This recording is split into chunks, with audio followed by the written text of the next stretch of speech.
বাংলাদেশে ইসলামী শাসন কায়েম করা এটা আসলে কতটা কঠিন এটা কিন্তু আসলে অনেকেই বুঝেন। বিশেষ করে জমিয়তের মতো একটা দল, যে দল কি বলবো, একটা আগাগোড়া বাংলাদেশের মুসলমানদের সাথে লেবাস ধরে বাটপারি করে, সেই দেশে আসলেই সমস্যা। কারণ এরা নিজেদের কওমিপন্থী বলে বা দেওবন্দি বলে তাদের নিজেদেরকে হক দাবি করলেও বাস্তবে এদের কর্মকাণ্ড একদম পুরো আব্দুল্লাহ ইবনে উবাইয়ের মতো। পাশে একটা স্ক্রিনশট দেখতে পাচ্ছেন, এই স্ক্রিনশটটা এখানে বলা হয়েছে, দেখেন, খেয়াল করেন। এই জমিয়তের একজন শীর্ষ একজন নেতা নারায়ণগঞ্জের কিভাবে এই দেশের আলেমদেরকে ধরে দিত এবং জঙ্গি বলে প্রচার করত, এবং হাসিনার সময় কতটা গভীর সম্পর্ক ছিল, এবং এইভাবেই তারা এই দেশের আলেম সমাজ, শিক্ষিত সমাজ, তাদেরকে নানানভাবে মানে সরকারের কাছে, মানে আওয়ামী লীগ সরকার, যে তৎকালীন সময় সরকার, যারা জঙ্গি বলে প্রচার করত, তাদের সামনে এই কাজটা করতো বা তাদেরকে সহযোগিতা করতো মুসলমান দমন করার জন্য। আপনাদের মনে করে দেয়, এই নারায়ণগঞ্জেই কিন্তু আমিরে মজলিস আল্লামা মামুনুল হক, ওনার বিরুদ্ধে একটা রিসোর্টে তার স্ত্রীকে নিয়ে যাওয়ার পরে তার কি পরিমাণ চরিত্র হানি করেছিল, এর সাথে কিন্তু সরাসরি আমি মনে করি এই জমিয়ত দায়ী।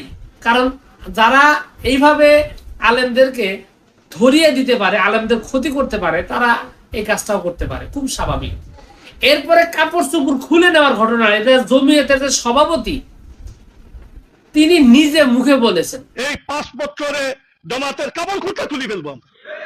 মুসলমানদের ভিতরে ইহুদিয়ন নসল হইল আপনার জামাত, সব বাতিলের হোলসেলার হইল আপনার জামাত শিবিররা। যত বর্তমানে দুনিয়াতে আছে আর যত বাতিল আছে, এই সারা বাতিলকে একসাথে করে হালুয়া বানানি হয়েছে, তার নাম হইল জামাত শিবির। জামাত শিবিরটা কি মানুষকে সতর্ক করতে হবে, জামাত শিবির যে বাতিল, এটা কি মানুষকে আপনার সতর্ক করতে হবে, এত বেশি লিখতে হবে, এত বেশি বলতে হবে যে তাদের এই। উনি কিন্তু নিজের মুখে বললেন এই কথাটা। কি বললেন? উনি কাপড় খুলে নেবেন আগামী 5 বছর।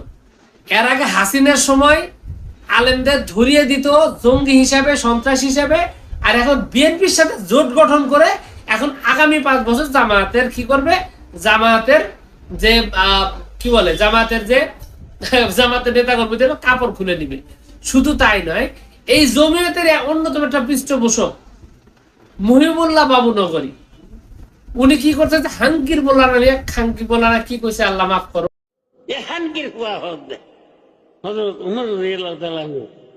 আমরা তো আসলে ওনার মতন এত বড় আলেম না, ওনার তো আসলে আলেম দেশের দাবি করা হয় শ্রেষ্ঠ, কিন্তু এরকম খারাপ নোংরা ভাষায় গালাগালি করতে পারে ওনাকে আলেম বলা যায়? আমরা তো হাদিসে বলেছি যে যারা জান্নাতে যাবে তাদের হৃদয় হবে কোমল, তাদের হৃদয় হবে পবিত্র, তারা উগ্র মেজাজে হবে না। কিন্তু জমিয়তের যে গলা দেখি সবগুলো এরকম কেন? এরপরে দেখেন এই যে সরাসরি জবাই করার হুমকি দেওয়া হয়, যে জবাই করতে হবে। আমি তো বলতে চাই, এদের বিরুদ্ধে বক্তব্য মিটিং মিছিল না কইরা 260টারে যদি জব করে ভালাই।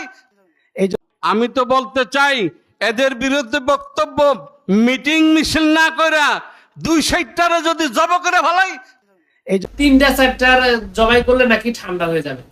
বাংলাদেশের মাটিতে স্বাধীনতার পর বাংলাদেশ জামায়াত ইসলামীর নেতা কর্মীরা যে পরিমাণ নিজেদের প্রাণ দিয়েছে, রক্ত দিয়েছে, শহীদ হয়েছে, আর কোন দলের এত নেতা কর্মী আমার মনে হয় না এইভাবে খুন হয়েছে, গুম হয়েছে, বা এই যে ওনাদের যে মনের বাসনা, মনের শখ 3-4টা জবাই করা, সেই কাজটা করেছে। এখন আবার তারা প্রকাশ্যে ঘোষণা দেয়, সরাসরি প্রকাশ্যে ঘোষণা দেয়। আশ্চর্যজনক ব্যাপার হলো, গত 24 ঘন্টা 36 ঘন্টা হয়ে গেছে, এখন পর্যন্ত কিন্তু এটা নিয়ে কোনো মামলাও হয় নাই, কোনো ব্যবস্থা হয় নাই। আশ্চর্যজনক ভাবে জামায়াত ইসলামী থেকেও এটার বিরুদ্ধে কোনো ব্যবস্থা নেওয়া হয়নি। খুবই দুঃখজনক একটা ব্যাপার। তো এই জমিয়ত এরা গত নির্বাচনে কি পরিমাণ নোংরামি করেছে। জামায়াত ইসলামী ক্ষমতায় আসলে তারা ইসলামী শাসন কায়েম করবে, কিন্তু শরিয়া আইন কায়েম করবে না। এই যে একটা মানে কথাটা বলছিল, কোন প্রেক্ষাপটে কি পরিস্থিতিতে বলছিল, এটা সবাই কিন্তু বুঝেছে। মির্জা ফখরুল স্বয়ং নিজে 2 দিন আগেই বলেছে যে জামায়াত ইসলামী ক্ষমতায় আসলে শরিয়া আইন কার্যকর করবে। তারা জানে যে তারা আল্লাহর আইন কার্যকর করতে চায়, এই জন্য তারা ভয় প্রকাশ করে। এই ওরা যে এতদিন মার্কেটিং করলে যে চর কি চামড়া নাই,